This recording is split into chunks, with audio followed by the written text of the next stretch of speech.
3. It has basically two different bonds. So bond M has a face value of $30,000, matures in 20 years. They make no payment for the first 6 years, and then they pay $800 every 6 months over the subsequent 8 years. Finally, they pay $1,000 every 6 years over the last every 6 months over the last 6 years. Bond N also has a face value of $30,000, a maturity of 20 years. It makes no coupon payments over the life of the bond. If the required return is 5.6% compounded semi-annually, what is the current price of bond M and bond N? Okay, first step. Well, the first thing to notice here, these are non-traditional bonds. Like when we say there's no so this one makes no coupon payments. It literally says that. And this one lays out some specific payments in different time periods. I want you to notice first that the face value is given to you, so we can fill that in. And secondly, this is just an NPV equation. We don't have to worry about interest rates going up or down. We already have our interest rate here. We only have to put the cash flows in the right timeline and discount it back. Okay, so bond M, time.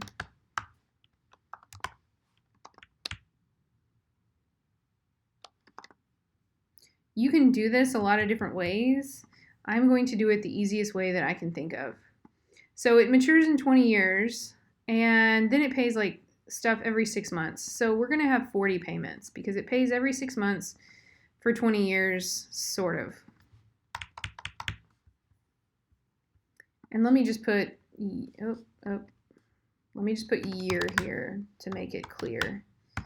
0.51 equals that plus 0.5. Okay. Copy and paste this all the way down.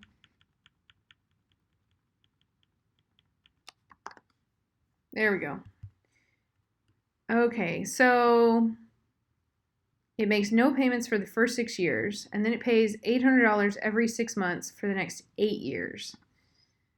Okay, so first 6 years there's nothing, and then it's $800.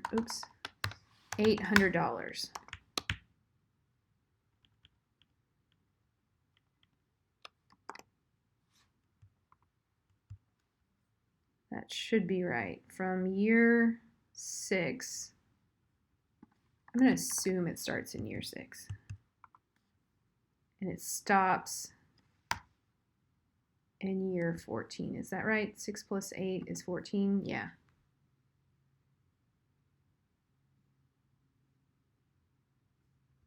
Let me just make sure that I'm doing this right. 1, 2, 3, 4, 5, 6, 7, 8. Yes, that's correct. So I do 8 years of $800 payments, and then it pays $1,000 every 6 months over the last 6 years.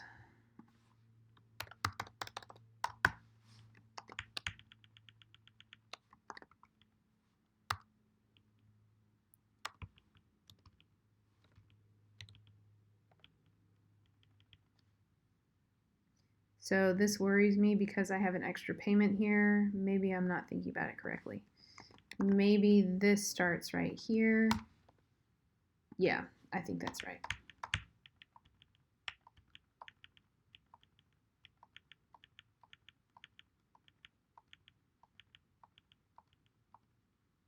Okay, and then the last payment is it's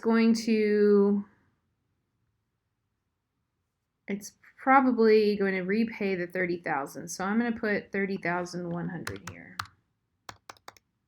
I mean $31,000, I'm sorry. Okay, so let's get the rate is 5.6% compounded semi-annually, 0.05. This is the APR, so that means that the effective semi-annual is going to be that divided by 2. I'll just wrap this. I can't find the wrap text button. There we go. All right. So the only thing I have to do here is the price. So this is a cash flow. Let's get the present value of the cash flows, and then we'll sum them in this column. There's no cash flow here, but that's okay. 1 plus that, lock it to the power of time. I'm going to copy this all the way down.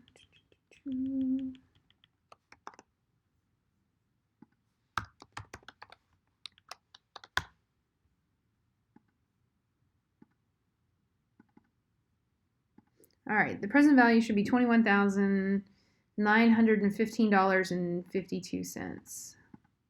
Yay, we got that as the present value. Alrighty, so now we do bond in. And this is a 0 coupon bond. So it has a face value of $30,000 and a maturity in 20 years. It makes no coupon. So there's two different ways to do this. You can do all of this. I don't really feel like doing that. It pays the final one in 20 years. So it just pays $30,000. So that means that the present value of this, and let's put years here. The present value of this is going to be related to the annual discount rate. So there's two ways to do this. One is to take the semi-annual rate and get the annual rate. So we can just do that to the power of 2. Oops, we have to do 1 plus. Notice, and let me just subtract 1 so they're in the same format. Notice that when I first did it, I screwed up because I did not add the 1 and it gave me a really small number and I knew that I was wrong. Once I figured that out, I added the 1, I squared it, and then I subtracted 1 again to get it in the same percentage. It is a mathematical thing that the more you do it, the easier it'll get. So anyway, I can do that payment divided by 1 plus the annual rate to the power of 20, and I get a price of $9,400. The other way to do this is to do semi-annual. And in that case, there are 40 of them because there are 40 semi-annual time horizons in a 20-year bond. The payment is going to be the same. The present value would just be that divided by 1 plus the effective semi-annual rate to the power of 40. And notice that you get the same answer, $9,940.24, which is what we have right there. And that's all we needed to answer.